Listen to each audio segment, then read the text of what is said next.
Hi there mga kasinag! Welcome back to my YouTube channel. Ayan. And for today's video ay magbubukas na naman tayo. Or hindi naman magbubukas kasi nabuksan ko na actually yung item. So for today's video ay usapang parcel muna tayo.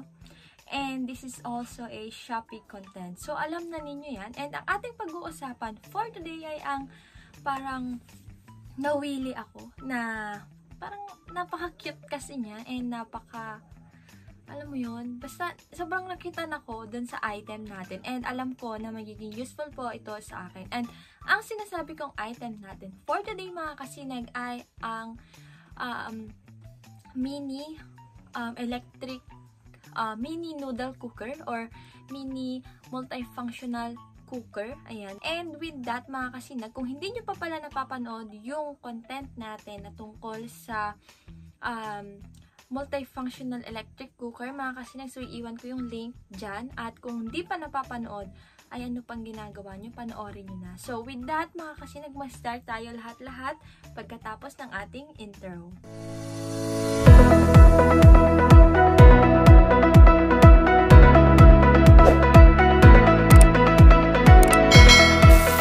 So ayun nga mga kasinag, ang ating item for today ay eto. Ay, wala. Diba? So, eto po siya, mga kasinag, ang our cute size. Ayan. So, napakaliit. Ayan o. Parang mas maliit pa siya sa mukha ko. Ang ating cute size na multifunctional electric cooker. And actually, doon sa pag-order ka, ang kiniklaim niya is noodle cooker lang siya.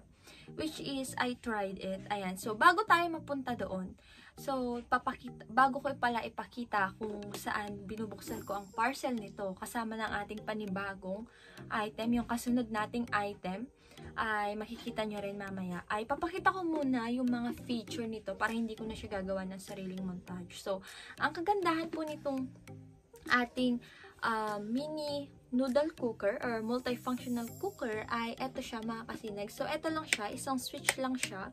And ang pinaka nagustuhan ko ay dito sa bandang ibabaw niya. Glass siya. Ayan. Diba? So, dito po sa part na to ay dito mo ilalagay yung phone mo para pwede kang kumain habang nanonood na may standby ka na. Diba? So, napaka-cute. Yung itsura niya sa close-up. Ayan. So, pasensya na kung naririnig niyo yung kaingayan. And eto po siya. Sa loob ay ganito po yung kulay niya mga kasinag. And may switch nga siya. Ayan. So, yung saksakan niya mga kasinag ay yung sa typical lang na mga rice cooker. So, sa kanyang saksakan naman ay eto lang siya. Hindi ganun nakahaba.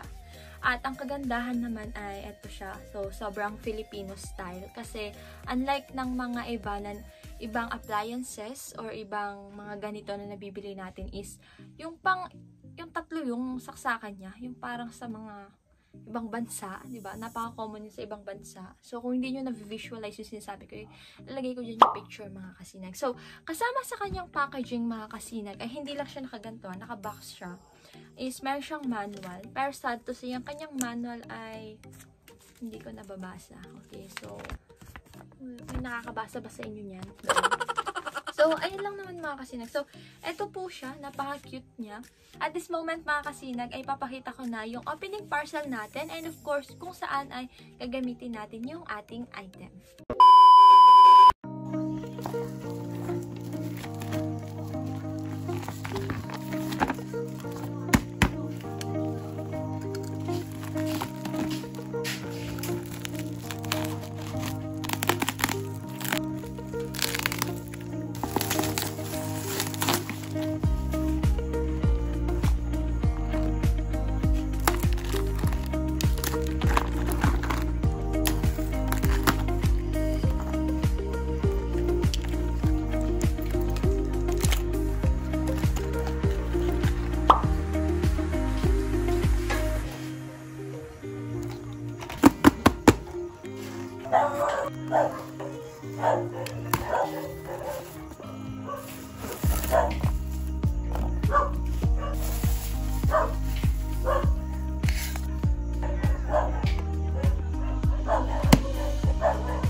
Yun nga, di ba? Napaka ganda ng product or ng item kong to, ng budol kong to sa inyo. So, ito mga kasinag, nakita nyo naman na hindi, na super bilis niyang magpakulo ng tubig. And, ayan, yung kiniklaim niya na pang noodles lang siya. So, hindi ako naniniwala. So, probably this video will have a part 2 kung saan ay paglulutuan natin ng mga iba't ibang putahe. Ganun, diba? So, magiging cooking show tayo. Magaan lang din pala. Nakalimutan kong sinabi.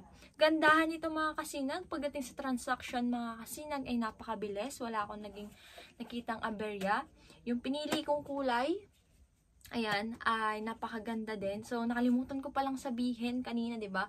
Alam ko late na to, pero disclaimer pa rin mga kasinag. So, tong item na to, mga kasinag, ay hindi po ito sponsored. So, yung ginamit ko pong pambili dito ay sa akin po. Okay?